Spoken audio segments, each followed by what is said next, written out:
Rappelez qu'il avait rendez-vous du coup. Il a fait une chute cette nuit, j'ai appelé le docteur, rien de spécial. Par contre, il a fait une hypoglycémie à 3,9. Je lui ai donné une collation et ce matin, j'ai repris. Ça nous permet de voir un petit peu ce qui s'est passé durant la nuit au niveau des transmissions. Et puis ensuite, donc, le matin, distribution des médicaments plus prise des constantes. Ensuite, on fait un petit peu un bilan sur les choses qui ont été faites au niveau des patients, au niveau prélèvement sanguin le matin. Je vous donne celui-là. Est-ce que j'ai besoin de vous donner d'affalement ce matin? Non. Non. D'accord. Je crois que c'est, je ne sais pas, le docteur, il n'a pas eu de jet, mais il a téléphoné avec le corps là. Là, il a marqué, il a fait une feuille obligatoire.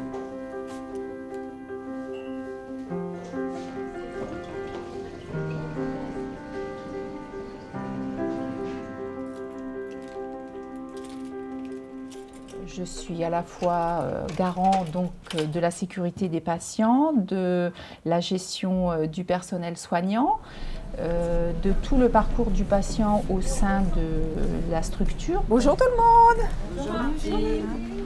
Mais, enfin vous, une seule, c'est tout. Je te remets juste ça Sandrine, c'est Florence qui me l'a donné l'original hier. D'accord, ok, très bien. Voilà. Martine, c'est Flo.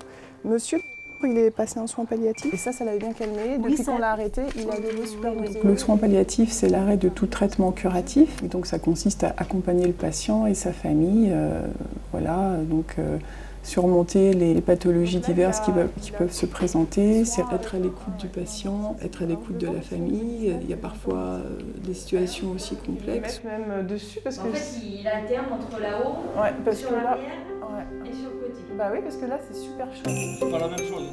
Là, sur l'aiguille, D'accord, c'était juste hier. Bonjour.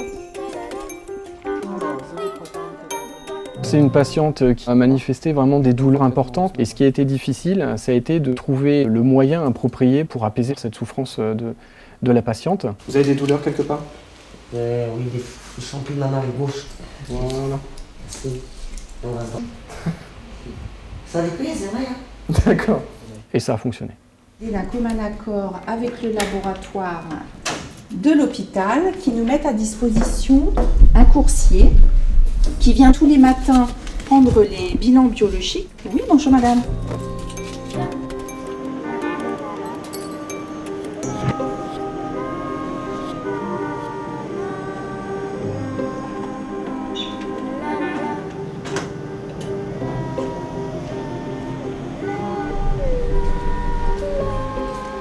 La psychologue travaille à son cabinet au rez-de-chaussée et elle a également des plages horaires qui nous sont destinées.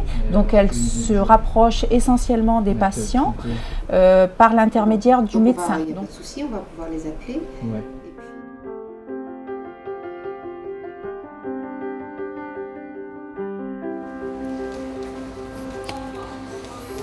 D'accord. Est-ce que je pourrais te demander un service? Quand j'appuie. Non, ça va. Là, voilà, là nous avons la vessie. On va calculer.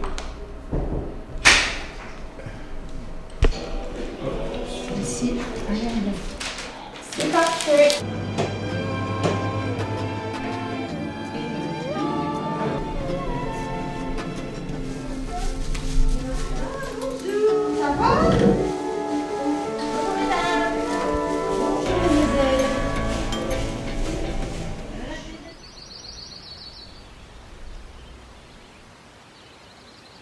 Les services sociaux, les urgences, les médecins de ville sont nos principaux interlocuteurs. Ils nous adressent des demandes d'admission que l'on reçoit par fax. Ces demandes sont validées en commission médicale. j'ai un autre document très important, la désignation de la personne de confiance. On va accueillir le patient, lui prendre toute une série de constantes, lui faire répondre à un questionnaire qui va être un petit peu plus ciblé, de récolter les données pour pouvoir ensuite les transmettre au médecin. Oui, bonjour madame, je suis le docteur de Marigny à la clinique du Valois à Senlis. Je vous appelle pour un de mes patients. 12,7. C'est très bien. Super.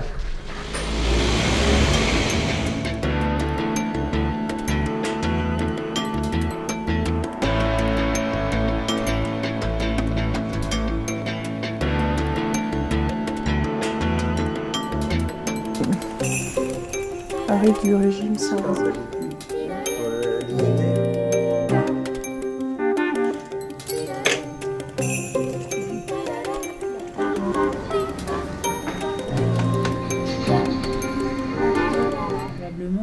N'a plus vraiment de raison d'être maintenu en hospitalisation. Avec Fleur, l'assistante sociale, on a sollicité le 115 et également des foyers d'hébergement sur le secteur. Mais pour l'instant, ils n'ont pas de place. Ils ont repris les coordonnées de téléphone portable de monsieur pour l'appeler au cas où il y avait une place qui s'y libérait. C'est bloqué, donc ce patient-là reste pour le moment dans la structure.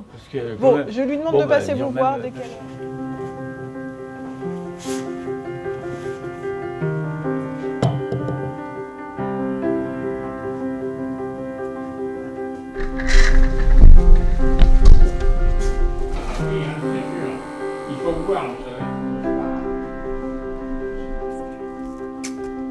Tiens, ça c'est le résultat. D'accord.